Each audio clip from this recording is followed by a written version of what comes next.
submarine campaign waged by Germany against Britain was mirrored in other areas of the war, by the US against Japan in the Pacific, by the British against the Germans and Italians in the Mediterranean, which is the subject of today. As well as having been driven out of Greece and about to be driven out of Crete, the British were in retreat in North Africa by May of 1941, with the beleaguered Tobruk garrison getting farther and farther away from the main line.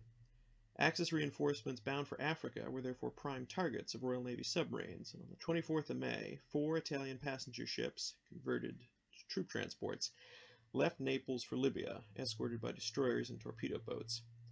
That night, HMS Upholder, a 700-ton U-class submarine, came upon this convoy. The situation wasn't very advantageous to the sub. It was getting dark out, with heavy seas making it hard to see the Italian ships through the periscope, but her ASDIC, the British term for sonar, had broken down. She was therefore deaf and partially blind. Nevertheless, her captain, Lieutenant Commander David Wanklyn, pressed on, getting Upholder in close to the troop ships at the expense of losing visual on their escorts, and nearly getting run over by a destroyer. Once this destroyer was past and clear, Upholder fired 2 torpedoes into the transport Conte Rosso, sinking her with 1,300 men of the 2,800 that were aboard.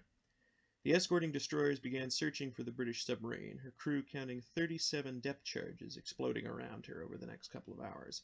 With her ASDIC not working, it was fairly miraculous that Upholder was able to avoid all these attacks and get away, but she did so. Lieutenant Commander Wanklyn, not quite 30 years old, but in the Navy since the age of 14, would quickly become the most successful Allied submarine captain of the Second World War, with 23 ships, amounting to 140,000 tons, sunk. Regrettably, his run of success lasted only 11 more months, as Upholder disappeared in April 1942 off Tripoli with all 32 of her crew.